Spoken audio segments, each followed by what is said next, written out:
China sees the trade war as a broader attempt by the U.S. to contain its economic and technological rise. Tariffs, export controls, and restrictions on Chinese firms are perceived as tools to slow China's development and limit its influence in global markets. I spoke with Pin Ni, president of Wanxiang America.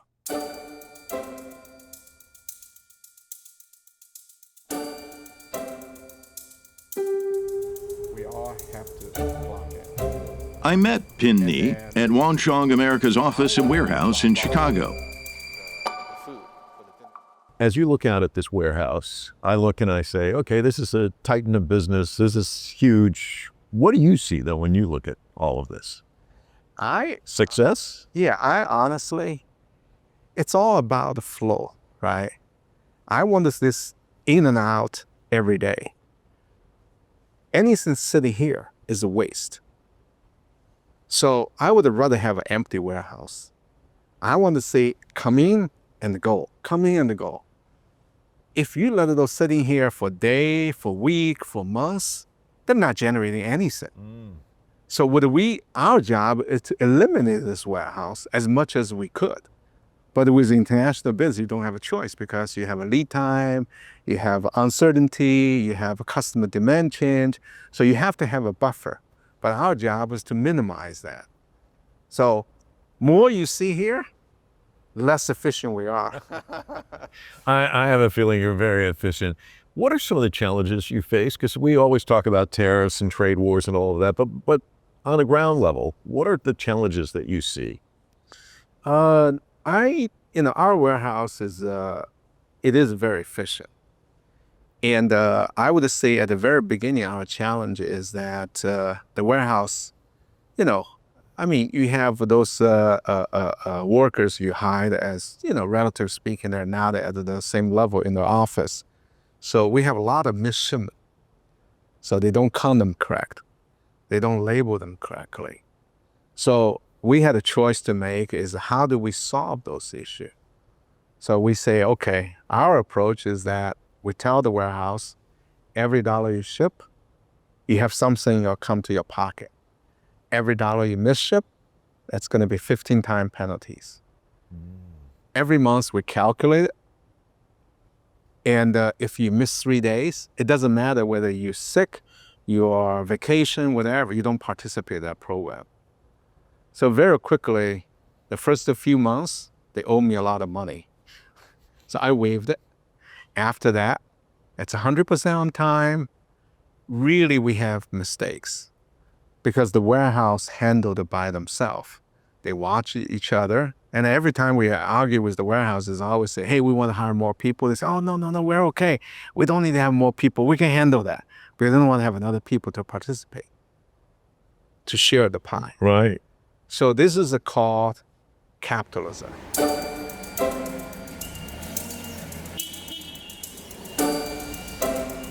Pin Ni's company has grown into one of the largest Chinese investors in the U.S., with operations spanning automotive parts, renewable energy, and venture capital. So you come here in 92, you start this with $20,000, and obviously it's just ballooned and become what it is today, this enormous company. So you've really been able to kind of chart the relationship between the U.S. and China. How was it when you got here in 92, and what's it look like today? Well, I would say back in 1992, Chinese company in the United States, really not that many. And I remember at that time, the key issue is not about, whether our product is good, whether the customer like us or not. I went to the customer say, when I said, don't even bother to give me a price. Your price will be good. What I need is that when I needed the product, you better find a better reason if you cannot deliver. Don't tell me your factory is burned, the truck flipped, train railed, the boat sank to the ocean, the bottom of the ocean, or even dragon boat, he said. I have all those already. What I need is assurance. When I need the product can arrive on time at my dock.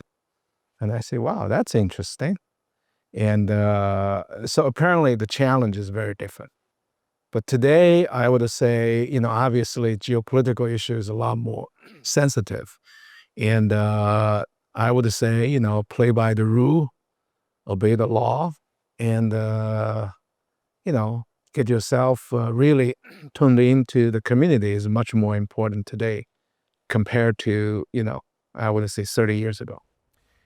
I've known you for a while. I don't think I've ever seen you where you're not smiling. You're always a happy-go-lucky guy. I know that there are pressures with your job, but there have to be times where you're nervous about this relationship and how it might impact your business. Or are you just kind of like, So I would say this, our job here is to deal with issues. If there was no issues, we shouldn't even be here. So dealing with the issue is not a problem. And so you always have, different kind in a business. You always have something that you don't like, and then you need to spend the time and effort to resolve those. So those are okay, but fundamentally, I'm still very confident. The fundamental logic still exists, and I always call this as a gravity, right? You have a too big a mass, then the gravity will track each other together. So the business logic between U.S. and China still exists today, and it still exists very strongly. And I can just see all the synergy because we have different economic system, we have different business structure, we're at a different development stage. So all those differences create the beauty. The beauty is that when you work together, you can realize those synergy and generate more opportunity for both sides. So that has not changed. It's obvious we have a lot of headwinds, and you're just going to navigate us through. I think we talked about it once before. From here to DC, there's always headwinds. The question is that how fast you can get there. With the headwind, you probably burn a little more fuse, but you take a little longer time to get there, but the destination is still there. The destination hasn't changed. The trade war has reinforced China's focus on technological self-sufficiency. Initiatives like Made in China 2025 and investments in innovation aim to reduce dependency on foreign technology while continuing to engage in global trade fairly.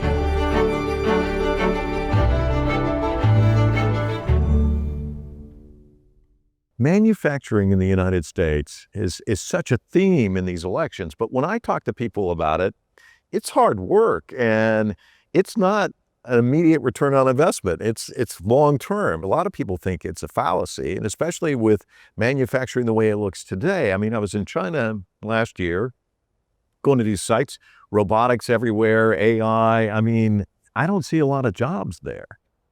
Yeah, so I think you are asking the question, but with two different directions. One is manufacturing, one is a job creation. Those two are not necessarily equal to each other, although they are related, no question. So at least from what we can see, U.S. manufacturing has a very bright future. Otherwise, we won't be here. I have 26 plants in the United States today. So the manufacturing has a very bright future in the United States. The question is, what kind of manufacturing? I call smart manufacturing. Smart means that you do where you see you can create a true value. So those are the value added manufacturing. Even you look at China, many of the traditional manufacturing are no longer in China. They moved to the Southeast Asia, they moved to the other countries. Why? Again, this is a business logic. If you don't add the value, you just only add the cost, nobody's going to buy from you. So we're done. But USA has its own strengths. So I use this example, if you want to build this chair, you don't want to start from grow the tree in Chicago. I call that's a village economy, right? So if you want to grow the tree, Chicago is too cold. It should be done in the Southeast Asia, Malaysia, Singapore, wherever, the weather's better, the tree grow faster. But grow the tree doesn't mean that you should make everything there neither. We know the customer, we know what the customer want, we know, the style, the quality and everything. So maybe the lumber and some will be done there, but we should bring them back here to assemble them, finish them.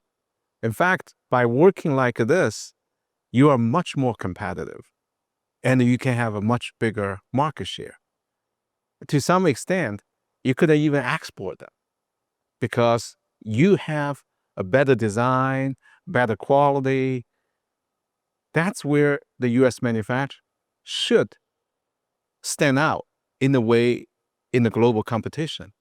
And I still believe, at least we see, at least from Wanxiang's perspective, our U.S. manufacturers' return is better than any other business we have. So it's not, you just need to do smartly.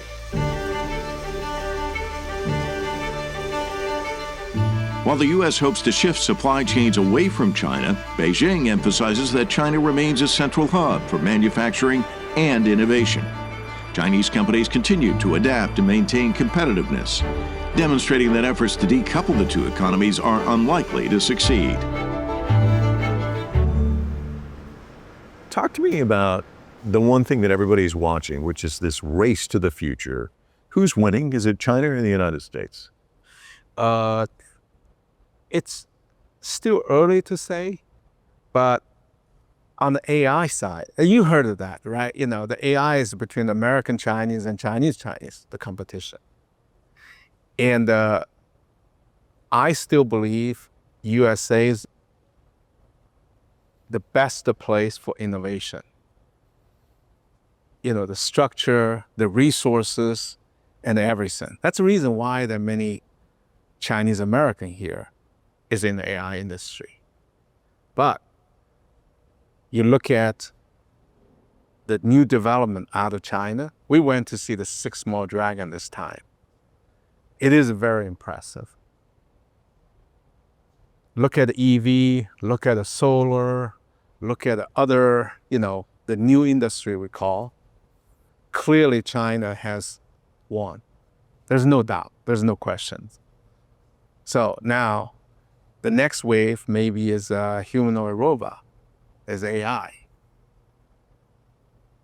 The good news is that, I was talking with the city of Chicago, state of Illinois, everybody agreed that, just like Detroit was, or is the USA headquarters for the automotive industry, we believe Chicago should be the center of the future humanoid robot business in the United States, because the manufacturing base is here, customers base is here, labor is good here. So there's a lot of potential. So now the question is, how do we work with China? Because China has their own strengths, for example, the componentries. And then we have our strengths here because we have, there's so many universities here, the talents are here. So that's what we are trying to think. And we should learn a lesson, like the EV should not be a China EV or USA EV, right?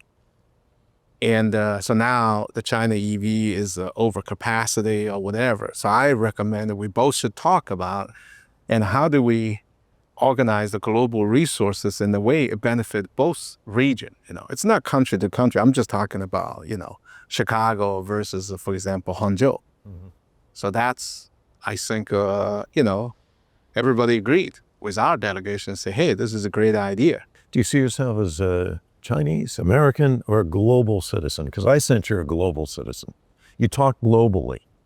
Yeah, this back to, we're too old. Let me put it this way. We're too old. We're too old in the way we still think, are you this or are you that? As I mentioned to you, in the digital world, you don't need to define yourself because there's no way you can define yourself. You can call you global or whatever, and maybe even more than global. your universe. I think you are the universe. One day, if you live in the Mars, are you, human on the Earth? I mean, again, especially in the digital world, that's what the next generation is facing. I'm very serious, the next generation, they live in that type of world. There's no nationality, there's no passport, there's no border, there's no immigration. They're together, they work together, they enjoy together. That's what they are. So if we still need to talk about, again, I could be wrong, but if we still talk about, hey, are you Chinese? Are you American? I think at this time, at least for the next generation, is over. Because that's not where they live. They live in the digital world. There's no countries anymore.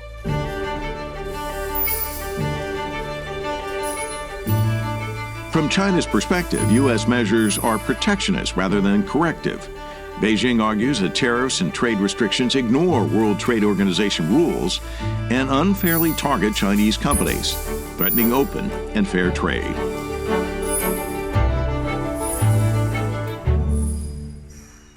Let me ask you about global governance, because Xi Jinping came out and said it needs to be reformed. Are there things that you see, since you're global, that you'd like to see that perhaps could change, that would probably help enhance trade on a global platform? If we want to do a global business, we need to be able to talk in the same language. So copyright, as example, is the common language. The copyright is to the benefit of China, to the United States, to any other country. If there was no copyright, who's going to innovate? Nobody. And we all know technology innovation today is the driving force for the global economy. And in fact, is the driving force for our society's future as well. So you have to have a copyright.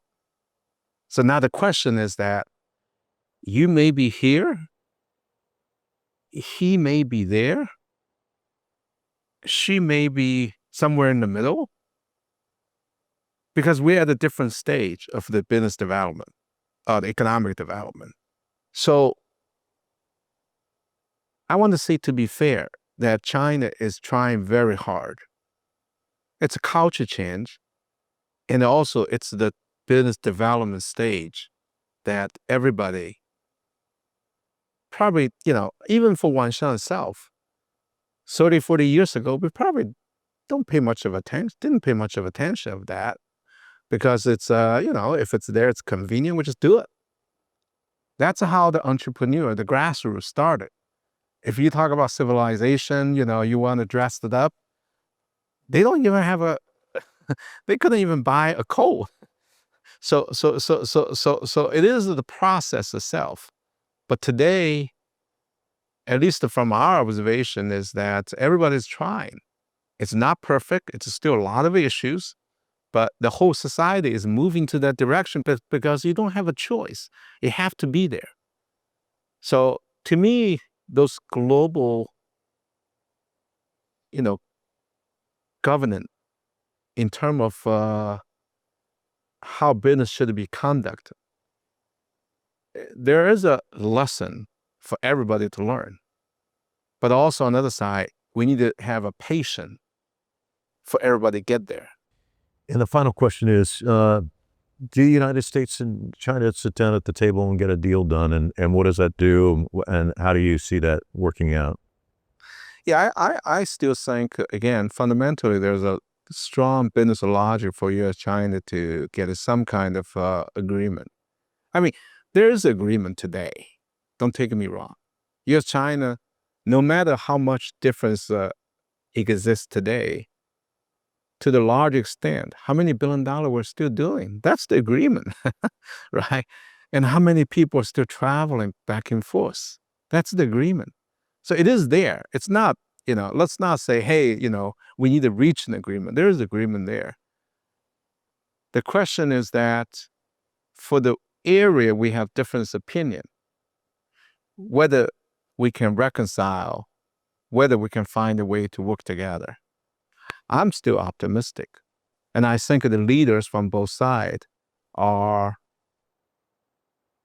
very sincere in a way that they do believe working together is the solution. With that in place, with a team that is dedicated and smart, I believe we can find a way, move forward.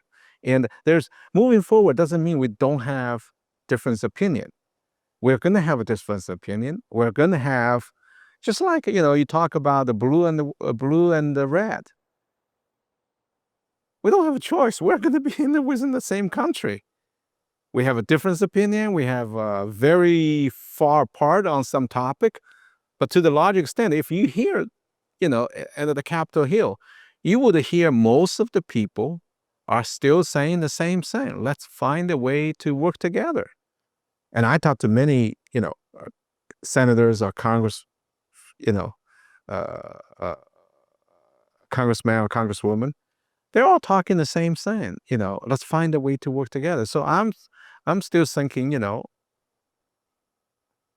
although those different opinion probably get more press coverage, but the fundamental is still, the larger force is still have the same desire as it has been for many, many, many centuries, that let's work together.